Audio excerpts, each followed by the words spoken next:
제가 어렸을 때는 걷거나 자전거를 이용하거나 버스나 지하철을 이용했던 걸로 기억을 하는데, 최근에 주위를 돌아보면 공유 자전거, 공유 킥보드, 공유 자동차 등을 이용할 수 있는 플랫폼이 너무나 잘 되어 있고, 새로운 기술들이 플랫폼에 다 적용이 되고 있어서 너무나 편리한 이동 수단이 많아진 것 같습니다. 그래서 이 모든 것을 저희는 크게 봐서는 모빌리티라고 정의를 하고 있는데요. 모빌리티의 미래가 어떻게 펼쳐질지 오늘 함께 이야기를 해봤으면 좋겠습니다.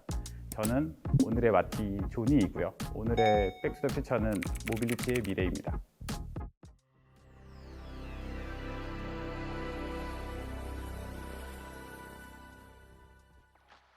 인류는 원래 걷고 달리기를 하다가 자연스럽게 이제 말이라는 동물을 활용을 하게 되었고, 그렇게 이동을 하다가 이제 마차까지 활용을 하게 되었죠. 그렇게 이제 한 1800년대 후반까지 오다 보니 자연스럽게 증기기관, 내연기관을 발명하게 되었고, 그 발명의 산물로 내연기관 자동차가 이제 등장을 하게 되었습니다. 물론 이제 그 시기에 전기차라는 컨셉도 있었어요.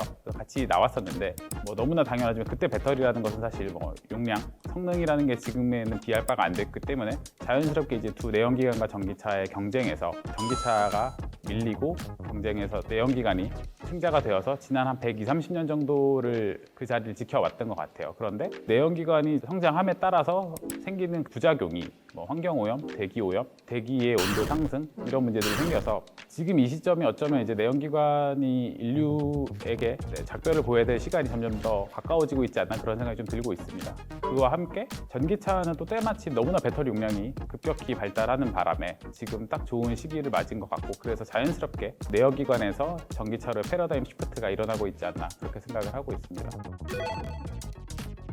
그럼 이제 우리 모두의 관심사인 자율주행에 대해서 잠깐 얘기를 하면 좋을 것 같은데요. 자동차 시장에 대한 관심을 가지신 분들은 테슬라를 너무 다 잘 알고 계실 거예요. 그래서 테슬라와 테슬라가 아닌 회사들의 경쟁 구도라든지, 아니면 테슬라가 지향하는 그 자율주행과 이외의 회사들이 지향하는 자율주행에 대해서 굉장히 궁금증이 많으실 텐데, 사실 누가 더 잘하냐의 문제는 아닌 것 같고요. 저는 이제 누가 더 안전하게 레벨 5까지 갈 수 있느냐의 경쟁인 것 같은데, 그랬을 때 저는 각각의 회사마다, 크게는 테슬라가 아닌 그 기존의 OEM들과의 철학 차이가 굉장히 분명한 것 같아요. 기존의 OEM들은 사실은 한 100년 이상 성장해오면서 정부 규제라든지 안전 규제에 굉장히 어떻게 보면 길들여졌다고 저는 생각을 해요. 그러니까 이 사람들은 일을 할 때 무조건 안전해야 되고, 사고가 나서는 안 되고, 책임 문제를 되게 명확히 해야 된다는 이런 철학으로 저는 이제 회사가 발전해왔다고 생각을 하고, 테슬라는 어떻게 보면 이제 그런 걸로부터 좀 자유로운 거죠.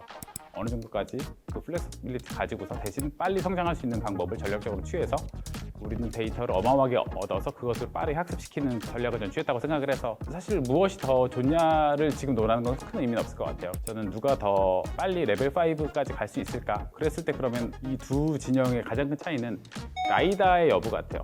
다들 아시다시피 테슬라는 카메라와 레이더로 원래 자율주행을 했었어요. 그러다가 얼마 전에 이제 레이더까지 빼겠다고 발표를 한 그런 상황이고, 지금 레벨 5를 하고 있는 벤츠나 BMW나 현대차 같은 경우에는 아마 라이다를 다 쓰고 있고 쓸 것으로 알고 있는데, 라이다가 필요한 이유가 굉장히 명확하거든요. 라이다는 측정을 가능하게 해서 어떤 물체가 있었을 때 저 물체와 이 차량의 거리를 굉장히 정확하게 측정을 해줍니다. 카메라가 할 수 없는 역할을 해주기 때문에 이것이 있어야지 사실은 미연의 사고를 굉장히 잘 방지할 수 있고, 그러면은 사상자나 사고의 확률을 급격히 낮출 수 있기 때문에 아마 이걸 사용하는 것 같은데, 테슬라는 아직은 그래서 본인들이 이제 레벨 2라는 그 범위 안에서 최대한의 자율성을 좀 누리고 있다고 저는 생각을 하고요. 그래서 그 차이가 아마 가장 크지 않을까, 저는 그렇게 생각을 합니다. 그래서 어떤 것이 되었든 사실 저는 가장 안전한 자율주행 차가 등장하는 게 중요할 거라고 생각을 해서, 자율주행에 있어서는 아마 저는 그게 가장 중요한 미래의 화두가 되지 않을까 예상을 하고 있습니다.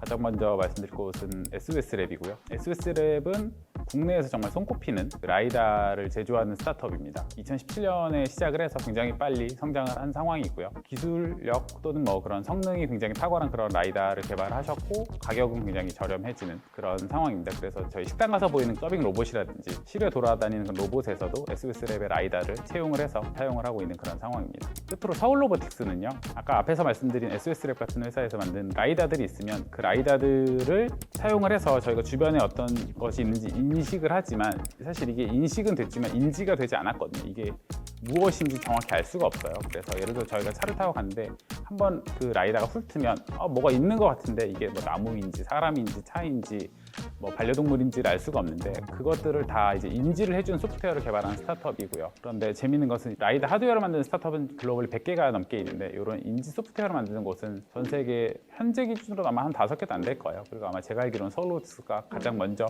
등장했던 스타트업이라서 지금 퍼스트 무브 어드밴티지를 굉장히 많이 확보하고서 빠르게 성장하고 있습니다. 그래서 현재 이제 가장 유명한 고객사는 BMW이고 BMW 미넨에 있는 공장에 서울로보틱스의 그 소프트웨어가 다 설치가 되어서 지금 생산되는 BMW 7 시리즈를 무인으로 다 이동을 하고 있는 그런 상황입니다.